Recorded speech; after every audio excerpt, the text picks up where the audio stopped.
ఇక డాక్టర్ ఇంటికి రావడంతో పద్మాక్షి గమనించి బయటకొచ్చి, "ఏంటి డాక్టర్" అని "హాయ్ డాక్టర్" అని అంటూ ఉంటే, "హాయ్ పద్మాక్షి గారు ఎలా ఉన్నారు" అని డాక్టర్ మాట్లాడుతూ ఉంటుంది. ఇంకా పండు అక్కడే ఉండడంతో పద్మాక్షి, "రే పండు, పాపకి పాలు పట్టే సమయమైంది. సహస్రకి చెప్పు" అని చెప్పడంతో, "అలాగే అమ్మా" అని పండు లోపలికి వెళ్ళిపోతాడు.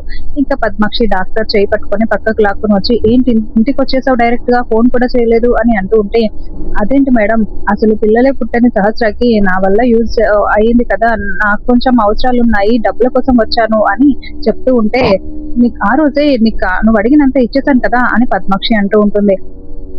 లేదు మేడం, ఇప్పుడు నాకు మళ్ళీ అవసరం పడింది. మీరు నాకు అవసరాలు తీరుస్తూనే ఉండాలి. లేదంటే నా దగ్గర ఉన్న రహస్యం అందరికీ బయటపడిపోతుంది అని డాక్టర్ చెప్తూ ఉంటే పద్మాక్షికి చాలా కోపమొస్తుంది.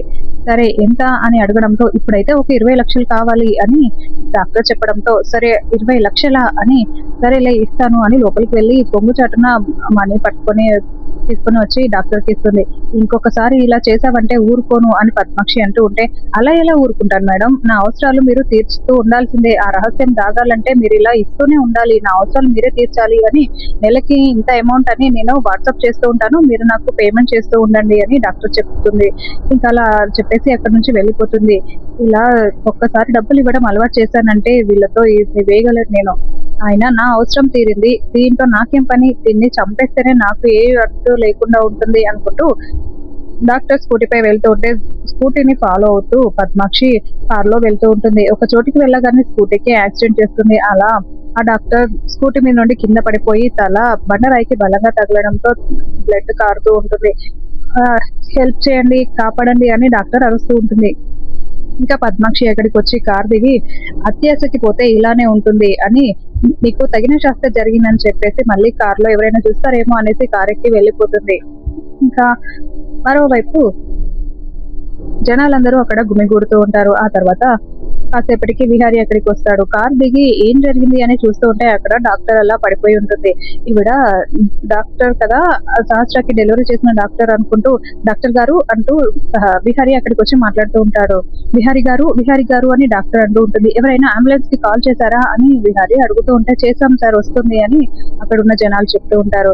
"డాక్టర్ గారు మీకేం కాదు" అని విహారి చెప్తూ ఉంటే, "విహారి గారు నన్ను క్షమించండి" అని అంటూ ఉంటే, "ఏంటి డాక్టర్, ఏం ఏం మాట్లాడుతున్నారు" అని విహారి అంటూ ఉంటాడు. "మీకు ఒక విషయం చెప్పాలి" అని డాక్టర్ అంటూ ఉంటే, "ఏ విషయమైనా తర్వాత మనం మాట్లాడుకుందాం, ముందు మిమ్మల్ని హాస్పిటల్‌కి తీసుకెళ్తాను" అని విహారి అంటూ ఉంటాడు. "లేదు విహారి గారు, మీ సహస్ర" అని చెప్తూ ఉంటే, "సహస్రనా? ఏంటి మేడం, ఏం చెప్తున్నారు మీరు" అని విహారి అడుగుతూ ఉంటే, "అది మీ సహస్ర" అంటూ డాక్టర్ స్పృహ కోల్పోయి పడిపోతుంది. ఇంకా అలా విహారి అప్పుడే అంబులెన్స్ రావడంతో అంబులెన్స్ లో ఎక్కించేసి వెళ్ళిపోతాడు.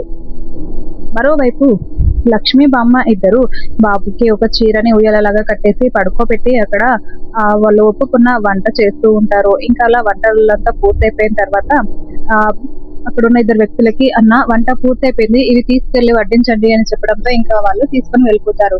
లక్ష్మి కంగారు పడుతూ ఉంటుంది. ఏంటమ్మా, ఎందుకలా టెన్షన్ పడుతున్నావు" అని బామ్మ అడుగుతూ ఉంటే, "ఏమో బామ్మ, అందరూ తిన్నారో లేదో, అసలు వాళ్ళకి మన వంటలు నచ్చాయో లేదో, ఇప్పుడు వాళ్ళొచ్చి ఏమంటారో బామ్మ" అని అంటూ ఉంటే, "నువ్వేం భయపడకమ్మా, నీకంతా మంచి జరుగుతుంది. చూడు, వాళ్ళొచ్చి మీ వంటలు బాగున్నాయనే చెప్తారు" అని అంటూ ఉంటే, "లేదు బామ్మ, నేను టెన్షన్ పడకూడదని నువ్వు అలా చెప్తున్నావు కదా, కానీ నాకు చాలా భయంగా ఉంది" అని లక్ష్మి అంటూ ఉంటుంది. "ఏం ఇంత కష్టపడుతున్నావు లక్ష్మి, అంతా మంచి జరుగుతుంది. ఒక్కొక్కరు ఇలా డెలివరీ అయిన తర్వాత కాలు కదపకుండా ఇంత రెస్ట్ తీసుకుంటూ చాలా కేరింగ్‌గా ఆరోగ్యాన్ని చూసుకుంటూ ఉంటారమ్మా. ఎంత బాలింతరాలివి కదా, అవన్నీ పద్ధతులు పాటిస్తూ అసలు కాలు కూడా కదపకుండా ఎలాంటి పనులు చేయకుండా ఉంటారు. నువ్వు మాత్రం అన్ని పనులు చేయాల్సొస్తుందమ్మా. ఒళ్ళు హూనం అయ్యేలా ఇంత కష్టపడుతున్నావు మా కోసం" అని బామ్మ అంటూ ఉంటే, "మీకోసం కాదు బామ్మ, మన కోసం" అని లక్ష్మి అంటూ ఉంటుంది.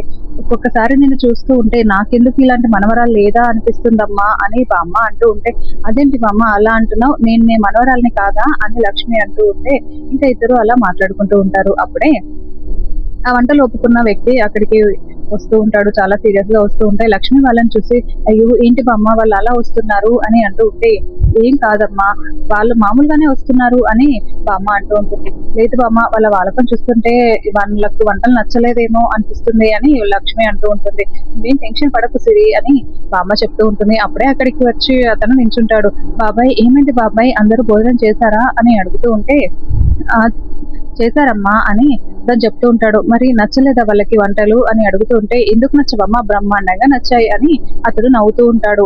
హమ్మయ్య! అని లక్ష్మి ఊపిరి పీల్చుకుంటూ ఉంటుంది. ఏంటి బాబు మరి అలా సీరియస్‌గా వచ్చారు? మీ వాలకం చూస్తూ ఉంటే వంటలు నచ్చలేదని మమ్మల్ని తిట్టడానికి వచ్చినట్టుగా ఉంది అని బామ్మ అంటూ ఉంటే, అయ్యో! నా వాలకమే అంత బామ్మగారు అని అతను అంటూ అందరూ నవ్వుకుంటూ ఉంటారు. ఇదిగో అమ్మ 10,000 మామూలుగా వంట మాస్టర్‌కి ఇచ్చే 10,000 ఇదిగో అమ్మ తీసుకో అని ఇస్తూ, ఇంకొక 2,000 నీ వంటలు చాలా నచ్చాయమ్మా, ఇంకొక 2,000 ఎక్స్‌ట్రా ఇస్తున్నాను తీసుకో అని అంటూ ఉంటే, వద్దు బాబాయ్ గారు, మీరు మామూలుగా ఎంత ఇస్తారో అంతే ఇవ్వండి, ఎక్స్‌ట్రా డబ్బులొద్దు అని లక్ష్మి అంటూ ఉంటుంది. అదేంటమ్మా ఎవరైనా కళ్ళకద్దుకొని తీసుకుంటారు, నువ్వు వద్దంటున్నావు అని అంటూ, అయినా కూడా నీ వంటల వల్ల నాకు 2 పనులు అక్కడ ప్రాజెక్ట్స్ ఓకే అయ్యాయమ్మా. నాకు 2 ఆర్డర్స్ వచ్చాయి. అందుకు నేను సంతోషంగా ఇస్తున్నాను. కాదనకమ్మా, బాబాయ్ అని పిలిచావు. ఈ బాబాయ్ ఇస్తుంటే తీసుకోవా అని అతను అంటూ ఉంటే, క సంతోషంగా ఇస్తున్నప్పుడు వద్దనకూడదు సిరి, తీసుకో అని బామ్మ చెప్తూ ఉంటుంది. ఇంకా లక్ష్మి అలా తీసుకుంటుంది. థాంక్స్ బాబాయ్ గారు అని లక్ష్మి చెప్తూ ఉంటుంది. ఇంకా అలా ఈ మీకు నేను ఆర్డర్స్ ఇప్పిస్తూనే ఉంటాను. మీరెప్పుడూ చాలా బిజీగా మీకు పని ఉంటుందమ్మా. చేదుడు వాదుడుగా ఉండండి. మీరెక్కడుంటారో చెప్పండమ్మా. నేను మీకు కబురు పెడతాను అని అతను చెప్తూ ఉంటే, అది బాబాయ్ గారు అని లక్ష్మి టెన్షన్ అలా సైలెంట్‌గా ఉంటుంది. అదేంటమ్మా ఎక్కడుంటారు? మీ ఫోను నంబర్ ఇవ్వండి అంటే, అలా సైలెంట్‌గా ఉన్నారేంటి అని అంటూ ఉంటే, మేము నిన్నే ఈ ఊరికి వచ్చాం బాబాయ్. మాకు ఇక్కడ ఇంకా ఉండడానికి ఇల్లు దొరకలేదు అని లక్ష్మి అంటూ ఉంటుంది. అవునా! నిన్నటి నుండి మరి ఎక్కడున్నారమ్మా? నైట్ ఎక్కడ నిద్రపోయారు అని అతను అడుగుతూ ఉంటే, అది అని లక్ష్మి చెప్పబోతూ ఉంటే, ఆ గుడిలో పడుకున్నాం బాబు అని బామ్మ చెప్తుంది. అవునా! ఇంత చిన్న బాబుని పట్టుకొని ఇంత ఇబ్బంది పడుతున్నారా తల్లి? నాకొక తెలిసిన ఒక ఇల్లుంది. మీరు ఉంటాను అంటే అక్కడ ఏర్పాటు చేస్తాను. కొంచెం చిన్నగా ఉంటుంది. అడ్జస్ట్ అయ్యి సర్దుకుపోతాను అంటే ఉండొచ్చమ్మా అని అంటూ ఉంటే, బాబాయ్ అదే చాలా సంతోషం అని లక్ష్మి దండం పెడుతూ చాలా థాంక్స్ బాబాయ్ అని చెప్తూ ఉంటుంది. థాంక్స్ ఎందుకమ్మా, పర్వాలేదు మీరక్కడ ఉండండి అని. మీరు అంతా తిన్నారా అమ్మా అని అడుగుతూ ఉంటే, తినలేదు బాబాయ్ అని లక్ష్మి చెప్తుంది. సరే అమ్మా, తినేసి మీ పనులు అయిపోయిన తర్వాత చెప్పండి. నేను అక్కడికి పంపిస్తాను.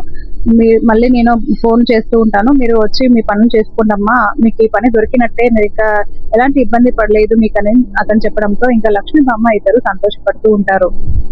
చూసావా బామ్మ, ప్రపంచంలో చెడ్డ వాళ్ళతో పాటు ఇలాంటి మంచి వాళ్ళు కూడా ఉంటారు. ఆ దేవుడు మన డబ్బులు కొట్టేసిన దొంగ డబ్బులు కొట్టేయడం వల్ల మనకి ఇలాంటి మంచి పని దొరికింది బామ్మ అని లక్ష్మి చెప్తూ ఉంటే, అవునమ్మా అని బామ్మ ఇద్దరు మాట్లాడుకుంటూ ఉంటారు. మరోవైపు పద్మాక్షి ఇంటికి వస్తుంది. ఇంకా సహస్ర పాపని ఎత్తుకొని పండు సహస్ర ఇద్దరు ఆడిస్తూ ఉంటారు. పాప ఏడుస్తూ ఉంటుంది. సహస్ర చిరాకు పడుతూ ఉంటుంది. అప్పుడే పద్మాక్షి చాలా కోపంగా ఇంట్లోకి వచ్చి కూర్చుంటుంది. ఏంటమ్మా ఇది ఎంతసేపటి నుండి ఏడుస్తుంది, ఏడుపు ఆపట్లేదు అని అంటూ, రే పండు, పాపకి ఆకలిస్తుందేమో, పాలు తీసుకురారా అని చెప్పడంతో పండు లోపలికి వెళ్ళిపోతాడు. అప్పుడే సహస్ర టీవీ ఆన్ చేస్తే బ్రేకింగ్ న్యూస్ అని ప్రముఖ ఐవీఎఫ్ డాక్టర్ కి యాక్సిడెంట్ అని న్యూస్ లో చెప్తూ ఉంటారు. ఇంకా సహస్ర పద్మాక్షి ఇద్దరు చాలా షాకింగ్ గా చూస్తూ ఉంటారు. ఏంటిది హాస్పిటల్లో అడ్మిట్ అయిందా అనుకుంటూ పద్మాక్షి చూస్తూ ఉంటుంది. అప్పుడే విహారి ఇంటికి వస్తాడు. యమున కూడా అది చూసి, అయ్యో బిహారీ చూసావారా, మన డాక్టర్ కి యాక్సిడెంట్ అయిందంట అని చెప్తూ ఉంటే, అవునా అని అనుకుంటూ మాట్లాడుకుంటూ ఉంటారు. అప్పుడే విహారీ చేతికి రక్తం కనిపించడంతో, ఏంట్రా రక్తం ఏంటి అని యమున అడుగుతూ ఉంటే, మీరేం కంగారు పడకండి అమ్మా, ఈ రక్తం నాది కాదు అని విహారీ చెప్తాడు. మరి ఏమైందిరా అని అందరూ అడుగుతూ ఉంటారు. అది ఆ డాక్టర్ ని నేనేనమ్మా హాస్పిటల్లో జాయిన్ చేసి వచ్చాను అని విహారీ చెప్తూ ఉంటే, పద్మాక్షి చాలా షాకింగ్ గా చూస్తూ ఉంటుంది. ఆ డాక్టర్ ఎలా ఉందిరా, ఇంకా బ్రతికే ఉందా అని పద్మాక్షి కంగారుగా అడుగుతూ ఉంటే, కొంచెం క్రిటికల్ గానే ఉంది అత్తయ్య అని విహారీ చెప్తూ ఉంటాడు.